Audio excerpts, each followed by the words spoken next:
Hello everyone, ये है day 52 का टारगेट यानी कि 22 सितंबर का टारगेट। डे 51 का टारगेट बहुत सारे लोगों ने कंप्लीट ऑलरेडी कर लिया है। आपको पता है कि ज्योग्राफी को मैं स्मार्ट तरीके से तैयार करवा रहा हूँ। हिस्ट्री में आपने घटनाचक्र एंड ल्यूसेंट को लेकर के चैप्टर दर चैप्टर तैयार किया वन बाई वन करके, एंड मैं उसमें आपको बताता गया माइनर चीज़ें, आप उसको करते गए। ज्योग्राफी में उस तरीके का सीन नहीं होता है। ज्योग्राफी में बहुत सारी लिस्टिंग की चीज़ें होती है, बहुत सारी ऐसी चीज़ें होती हैं जो डायरेक्टली एग्जाम में पूछी जाती हैं। आपने पूरा चैप्टर पढ़ा है कोई बात नहीं, लेकिन अगर जो फैक्ट उन्होंने पूछा है, जो चीज़ वो जानना चाह रहे हैं, अगर आपको वो नहीं आती है तो आपको नंबर नहीं मिलेगा।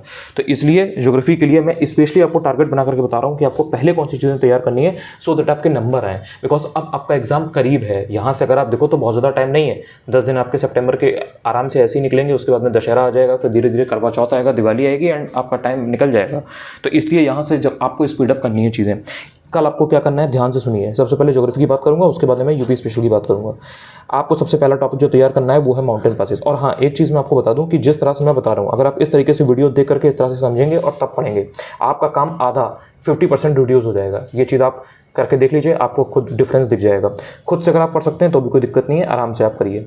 माउंटेन पासेस आपको तैयार करने हैं। अब माउंटेन पासेस में आपको देखने को मिलेगा कि इससे क्वेश्चन देखने को मिलता है आपको एग्जाम में। अब इसमें जो हर साल आपसे पूछे जाते हैं, जैसे जोजिला है पूछा जाएगा, या आपसे और भी जो सिंपल पूछे जाते हैं हमेशा, वो उनके अलावा भी जो कुछ हैं जो बहुत ज़्यादा पॉपुलर नहीं है लेकिन वो इंपॉर्टेंट हैं।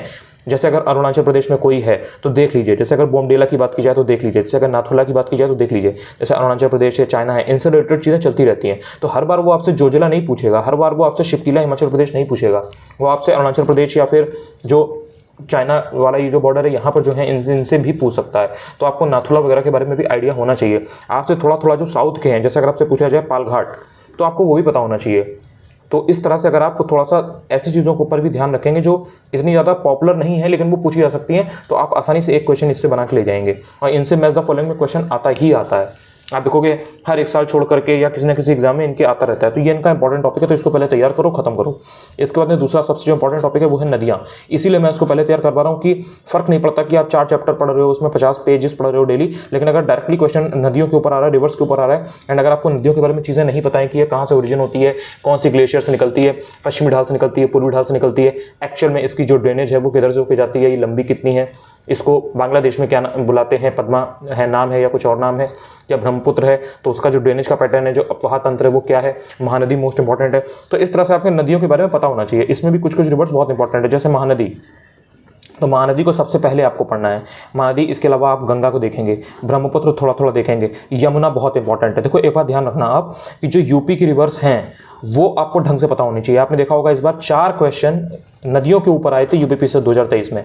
कोई बड़ी बात नहीं है कि अगर आपको 3 क्वेश्चन सिर्फ और सिर्फ रिवर्स के ऊपर देखने को मिल जाए, तो बाकी इंसान इधर उधर की चीज़ें पढ़ता रहेगा, लेकिन आप टू द पॉइंट चीज़ें तैयार कर पाओगे अगर आप ये सब चीज़ें समझ जाओगे। इसलिए गंगा को पढ़ो, यमुना को पढ़ो, बेतवा देख लो, रामगंगा देख लो, ये सब यूपी की नदियाँ हैं तो इनको देख लो कौन कहाँ किससे मिल रही है, हमीरपुर में कौन कहाँ से मिल रही है, बेतवा में क्या क्या सीन है, बेतवा कहाँ कहाँ से बहती है, ये सब चीज़ें इंपॉर्टेंट है। इनको एक्चुअल में देख लो कहाँ से निकल रही है, हमीरपुर में कौन सी मिल रही है, जालौन की तरफ कौन सी बहती है, झांसी के आसपास कौन सी नदी है, पारीछा बांध जो है वो किस नदी बना हुआ है, ये सब चीज़ें एक्चुअल में इंपॉर्टेंट है, आपको पता होनी चाहिए।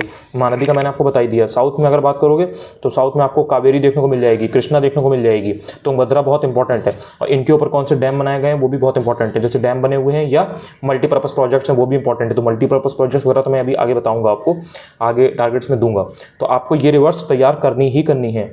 ट्रिब्यूटरी थोड़ी थोड़ी देख लीजिए, जैसे कि अगर आपसे पूछा जाए तेल नदी, तो तेल नदी अगर पूछा जाए तो पता होना चाहिए कि तेल रिवर किसकी है। तो इस हिसाब से जैसे महानदी है, महानदी का ढंग से पढ़ लीजिए, महानदी का पूछा जाता है, कभी कभी डेल्टा पूछ लेता है। तो आपको नदियाँ तैयार करनी है। इसके बाद बात आती है लेक्स की। अब लेक्स में आपको कुछ ऐसी हैं जो बहुत सिंपल हैं, जो आप बहुत ज़्यादा सुनते आ रहे हो, वो आपसे जनरली नहीं पूछी जाएंगी, पूछी भी जाएंगी तो वो एक ईजी क्वेश्चन होगा। लेकिन कुछ ऐसी लेक्स हैं जो जम्मू कश्मीर में हैं और आपने नाम तक नहीं सुना है। आपने केवल वुलर का नाम सुना है, वुलर झील का, श्रीनगर जम्मू कश्मीर, लेकिन आपने और का नाम नहीं सुना है। और का अगर कोई वहाँ पर है तो आपको वो देखनी है। जैसे अगर त्रिपुरा में कोई है तो आपको देखना है कि अच्छा ये त्रिपुरा में एक्चुअल में है। महाराष्ट्र की अगर कोई बहुत बड़ी झील है तो उसको देख लीजिए। बुल्डाना झील कहाँ पर है वो थोड़ा सा आपको आइडिया होना चाहिए। तो झीलों में जो मेन है, जैसे अगर मान लीजिए सांभर है या चिल्का है तो इनका ईयर भी इंपॉर्टेंट है। सांभर अगर है या चिल्का है तो चिल्का का आपको ईयर मालूम होना चाहिए, चिल्का किस टाइप की है पता होना चाहिए, सांभर किस टाइप की है पता होना चाहिए, है ना। तो इस टाइप में जब झीलें पढ़िए तो उसमें ये सब जो इंपॉर्टेंट की टर्म्स हैं जिनसे बहुत ज़्यादा क्वेश्चन आता है उनके बारे में अगर आपको आइडिया, तो कई बार आप देखिए उसी से आंसर निकाल ले जा रहे हैं। तो आपको जो फिल्टर करना है उसमें, झीलें अगर हैं तो झीलों में ये नहीं कि लाइन से सारे स्टेट्स की रटने बैठ गए उसके बाद में आपको याद ही नहीं आ रहा है। जो मेन है, जैसे अगर मान लीजिए तमिलनाडु और आंध्र प्रदेश के बॉर्डर पर यहाँ पे कोई है, कोलेरू या कोई और है मान लीजिए, तो आपको वो ध्यान देना है कि अच्छा इसकी क्या खास बात है। तो इस तरह से आपको देखना है, अगर उसको किसी चीज़ में शामिल किया गया है तो वो आपको देखना है। तो झीलें आपको इस तरह तैयार करनी है, रिवर्स आपका हो गया, माउंटेन पासेस हो गया। चौथे नंबर पे आता है वाटरफॉल। वाटरफॉल से रिलेटेड एक क्वेश्चन जरूर आता है, आप देख लीजिए पेपर उठा के, आपको देखने को मिलेगा। तो वाटरफॉल में भी आपको ध्यान रखना है कि कुछ ऐसे वाटरफॉल हैं जो बहुत बड़े हैं, मतलब बहुत ऊंचाई से गिरते हैं, कुछ ऐसे हैं जो बहुत चौड़े हैं, ब्रॉड हैं, ठीक है, उनकी जो चौड़ाई है वो बहुत ज़्यादा है। तो आपको इस तरीके के अगर कोई होते हैं तो वो देखने हैं। स्पेशली जो आपका कर्नाटक है, कर्नाटक, ठीक है, या फिर आपका जो छत्तीसगढ़ है, या फिर आपका जो झारखंड है, झारखंड, इनमें जो भी नदियां हैं या इनके ऊपर जो बने हुए हैं, जो आपको जलप्रपात मिलते हैं, वाटरफॉल्स मिलते हैं, वो बहुत इंपॉर्टेंट है, ध्यान रखिएगा। जैसे इंद्रावती रिवर है, तो इंद्रावती रिवर छत्तीसगढ़, इसका बहुत ज़्यादा पूछा जाता है, ठीक है। आपने देखा होगा जो चित्रकूट वाला जो वाटरफॉल है, बहुत चौड़ा, बहुत लंबा है वो, तो वो बहुत इंपॉर्टेंट है, बहुत पूछा जाता है। इसी तरीके से सुवर्णरेखा नदी पे आपको जो हुंड्रू वाला है वो बहुत इंपॉर्टेंट है, तो हुंड्रू देख लीजिएगा कि कहाँ पर है, झारखंड में है कि छत्तीसगढ़ में है। ऐसे ही जो आपकी शरावती नदी है उस पर देख लीजिएगा कि कौन सा है, गुरसोप्पा कहाँ पर है, कर्नाटक में तुंगभद्रा के ऊपर क्या कोई बना हुआ है, महाराष्ट्र में एक दो जो मोस्ट इंपॉर्टेंट है उनको देख लीजिएगा जो पुणे के आसपास हैं। तो इस तरह से आपको फिल्टर करना है। नॉर्थ ईस्ट में आप जाओगे, नॉर्थ ईस्ट में आपको मेघालय में एक दो देखने को मिलेंगे, मिजोरम में एक दो देखने को मिलेंगे, तो वो आपको आइडिया होना चाहिए। अब आपसे कैंपटी नहीं पूछेगा, कैंपटी जिसमें आप जाते हो घूमने शॉर्ट्स में, तो वो नहीं पूछेगा आपसे, वो इतना सिंपल इस टाइप का नहीं पूछता है, कुछ ना कुछ वैल्यू होती है तभी पूछता है। तो आपको वाटरफॉल जो होते हैं इनमें आपको फिल्टर करना है कि एक्चुअल में कौन सा इंपॉर्टेंट है। मैंने आपको स्टेट्स बता दिए, इनका आप ध्यान रखेंगे तो आपको फायदा होगा। इसके अलावा जैसे नर्मदा नदी पर बना हुआ है ये जो आपका धुआंधार वाटरफॉल जो है आपका जबलपुर में है ये, तो ये बहुत इंपॉर्टेंट है, पता होना चाहिए। नर्मदा जो रिवर्स, कभी कभी जब रिवर्स इंपॉर्टेंट होती है ना, तो उनके ऊपर या उन पर मतलब जो होता है वाटरफॉल, उनसे जो बनता है वो अपने आप में इंपॉर्टेंट हो जाता है। जैसे अगर इंद्रावती इंपॉर्टेंट है तो जो आपका चित्रकूट है वो इंपॉर्टेंट है, इसी तरीके से सुवर्णरेखा नदी इंपॉर्टेंट है तो उससे जो बनेगा वो इंपॉर्टेंट होगा। अगर मान लो कि दामोदर नदी है तो उससे अगर उसकी कोई मान लो सहायक नदी है या जैसे बराकर नदी है तो उससे अगर कोई निकल रहा होगा तो वो इंपॉर्टेंट हो जाता है। तो इस तरह से आपको देखना है कि मुझे कौन से वाटरफॉल जलप्रपात पर नजर रखनी है और कौन से इंपॉर्टेंट है, तब आपको याद करना है। तो आप वहाँ पर डायरेक्ट क्वेश्चन सही कर ले जाओगे। उसके बाद में आपने देखा होगा RUR 2021 में भी एक क्वेश्चन आया था गर्म स्रोत के ऊपर, यानी कि जो हॉट स्प्रिंग्स होते हैं। जैसे आपने एक देखा होगा हिमाचल का है मणिकर्ण करके, इसी तरीके से तप्त पानी करके है उड़ीसा के अंदर, इसी तरीके से आपको नारायणी देखने को मिलेगा, वज्रेश्वरी देखने को मिलेगा, इसी तरीके से आपको सिक्किम में कई सारे देखने को मिलते हैं, तो वो MP में आपको देखने को मिलते हैं। तो आपको जिस तरीके के जो गर्म स्रोत हैं उनके बारे में आइडिया होना चाहिए। अगर आपको मेन स्टेट्स के मालूम है, मेन स्टेट्स के सारे रटने की जरूरत नहीं है, लेकिन अगर आपको मेन स्टेट्स के मालूम है तो वहाँ पर आप आंसर निकाल ले जाओगे। इसलिए ये जो 5 टॉपिक हैं, माउंटेन हो गया, रिवर्स हो गया, लेक्स हो गया, वाटरफॉल हो गया, हॉट स्प्रिंग्स हो गया, इनको कल के कल तैयार कर लो। आप देखोगे कि आपका कॉन्फिडेंस डेवलप हो गया है और अभी आपको पता नहीं लगेगा। जो इंसान इनको कंप्लीट नहीं करेगा कम समय में, उसकी बात में नहीं करा, लेकिन जो तैयार कर लेगा वो खुद बताएगा कि हाँ उसको अपनी प्रिपरेशन में कितना चेंज देखने को मिल रहा है, क्योंकि इन्हीं से क्वेश्चन आते हैं। पढ़ो वो जो क्वेश्चन आ सकता है या जिनसे आते हैं। जो चीज़ आप पढ़ रहे हो एग्जाम में अगर कभी पूछी नहीं गई है, कभी पूछी नहीं जा सकती, कभी नहीं पहले भी आई है, तो उसको पढ़ने का कोई फायदा नहीं है। अपनी नॉलेज के लिए पढ़ते रहो, तो ऐसे तो कुछ भी पढ़ते रहो, बट एग्जाम निकालना है तो फिर इस समय थोड़ा सा एग्जाम ओरिएंटेड होना पड़ेगा। इस समय आप ट्रेडिशनल तरीके से नहीं चल सकते। इसके बाद में बात की जाएगी यूपी स्पेशल की, तो यूपी स्पेशल में ध्यान रखो, इसमें भी डायरेक्ट क्वेश्चन जिनसे आते हैं पहले वो चीज़ें तैयार करो।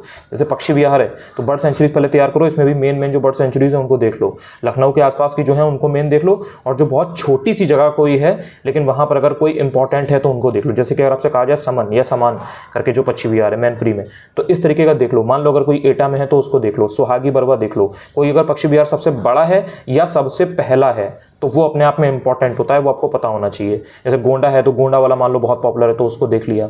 इसी तरीके से जैसे वन्य जीव विहार है, इसमें भी सेम सीन लगाया करो। अगर कोई एक ऐसा वन्य जीव विहार है, वाइल्ड लाइफ सेंचुरी है जो पहली, ठीक है, फर्स्ट है, या फिर वो बहुत बड़ी है, लार्जेस्ट है, वो 2-3 डिस्ट्रिक्ट्स में फैली हुई है। जैसे हस्तिनापुर है तो उसका पता करना है कि वो कहाँ कहाँ फैली हुई है। या जैसे लाख बहुशी है तो वो कब बनी थी, पहली है कि लास्ट है या कितनी बड़ी है। तो इस टाइप से पता होना चाहिए कि लाख बहुशी कहाँ है, कन्नौज में, हस्तिनापुर कहाँ पर है, मेरठ में, और किससे बॉर्डर लगता है। तो इस तरह से आपको मिला के पढ़ना है और उसमें देखना है कि कौन सी एक्चुअल में इंपॉर्टेंट है। तो इसके बाद में ये आपने बर्ड सेंचुरीज कर लिया, वाइल्ड सेंचुरी कर लिया, ये 2 टॉपिक बहुत इंपॉर्टेंट है, इनसे क्वेश्चन आता है। इस बार भी आपने देखा होगा एक क्वेश्चन इससे आया था और पिछली बार भी आया था UPPCS में। इसके बाद में आप बात करोगे ODOP। ODOP हर साल नहीं आता है लेकिन कभी भी आ जाता है, तो इसलिए वन डिस्ट्रिक्ट वन प्रोडक्ट जो है ये बहुत इंपॉर्टेंट है। इसको ये ना सोचिए कि एक बार आ गया है तो पहले बाद में नहीं आ सकता, ये कभी भी आ सकता है और ये ईजी क्वेश्चन होगा क्योंकि वो रिपीट करते हैं ये PYQ से, लेकिन आपको पता होना चाहिए कहाँ की क्या चीज़ पॉपुलर है। आप अपने आपका जो भी डिस्ट्रिक्ट्स है, जो भी आपका डिस्ट्रिक्ट है, आप जहाँ भी रह रहे हैं, आपका जो भी गाँव है उसके आसपास की जो भी डिस्ट्रिक्ट्स हैं उनमें देखिए कि वहाँ का क्या है। जैसे अगर आप सपोज बाराबंकी में रह रहे हैं तो बाराबंकी के आसपास देखिए कि अच्छा ठीक है गोंडा में क्या है, या अम्बेडकर नगर में क्या है, लखनऊ में क्या है, अमेठी में क्या है, सुल्तानपुर में क्या है। इसी तरीके से अगर आप मेरठ साइड के हैं तो आप देखिए कि मेरठ में क्या है, बुलंदशहर में क्या है, हापुड़ में क्या है।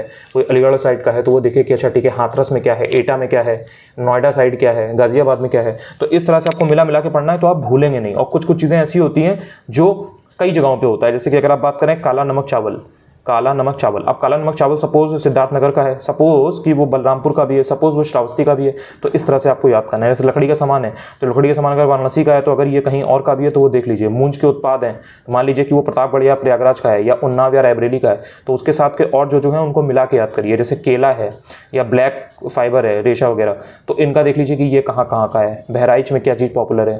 तो इस टाइप से जब आप मिला के याद करेंगे तो आप कुछ 10-12 चीज़ें आपके पास होंगी और आपको उसमें याद हो जाएगा कि ये चीज़ और कहाँ पे पॉपुलर है वहाँ की, और उसको वहाँ का उस डिस्ट्रिक्ट का प्रोडक्ट बनाया गया। जैसे औरैया है तो औरैया का देशी घी, पेड़े, ये सब है या कुछ और है।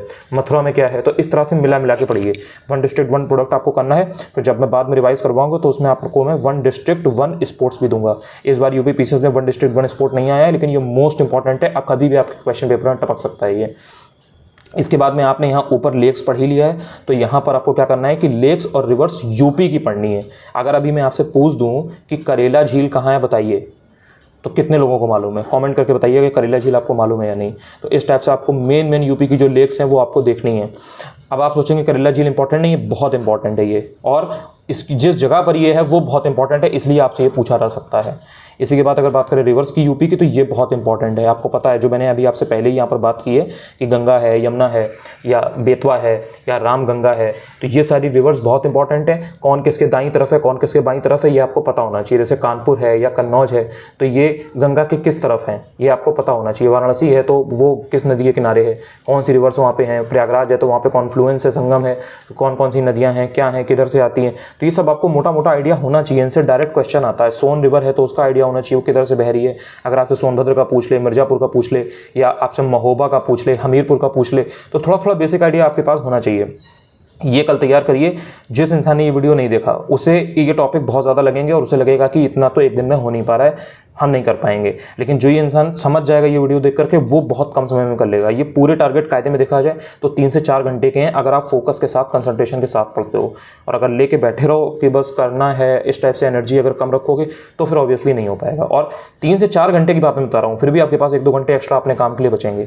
तो मेरी आपसे सबसे यही रिक्वेस्ट है कि अगर नंबर बनाने हैं और एक्चुअल में अपने कॉम्पिटिटर से आगे बढ़ना है और इसी बार RO 2023 का ही प्रीलिम्स निकालना है, तो यार थोड़ा सा पेसअप करो, थोड़ा सा दम लगाओ, थोड़ा सा अपना दिमाग आप खोलो, मेहनत करो, तो हो जाएंगी चीज़ें। ये सब डुएबल चीज़ें हैं। देखो माउंटेन पासेस है, इसमें ज़्यादा टाइम नहीं लगेगा, नदियों में थोड़ा सा टाइम लगेगा, झीलों में टाइम नहीं लगेगा, वाटरफॉल में ज़्यादा टाइम नहीं लगेगा क्योंकि कुछ लिमिटेड है, मैंने बता दिए, उनको ज़्यादा फोकस करना है।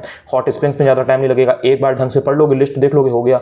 बर्ड सेंचुरीज पहले भी आपने पढ़ी है, दो चार जो मेन है बस उनको आपको देखना है, जो तरीका मैंने बताया। वाइल्ड लाइफ सेंचुरी में भी सेम है। ODOP आपने पहले पढ़ रखा है, इसको थोड़ा रिवाइज करोगे। UP की लेक्स थोड़ा सा आपको पढ़ना पड़ेगा क्योंकि आपने उतना ध्यान नहीं दिया है। UP की जो रिवर्स है ये इसमें थोड़ा सा आपको टाइम लगेगा क्योंकि इससे क्वेश्चन भी आता है और इसके बारे में आपने डिटेल में नहीं पढ़ा है, एंड कंफ्यूजन बहुत होता है कि हमीरपुर में कौन सी मिल रही है, जालौन में कौन सी है, कानपुर में कौन सी है, गंगा के किनारे कौन कौन से शहर हैं, यमुना के किनारे कौन कौन से शहर हैं। तो इसमें कई बार कंफ्यूजन हो जाता है, तो इसमें थोड़ा टाइम लगता है। तो सब कुल मिला करके 4-4.5 घंटे में मैक्सिमम कर ही लोगे। आई होप अभी ये वीडियो से आपको काफ़ी हेल्प मिलेगी। अगर चैनल पर पहली बार आप आए हो, आपको वीडियो से कुछ हेल्प मिला करे, चाहे तो आप चैनल को सब्सक्राइब भी कर सकते हैं। वीडियो कैसा लगा कमेंट में जरूर बताइएगा। Thank you so much.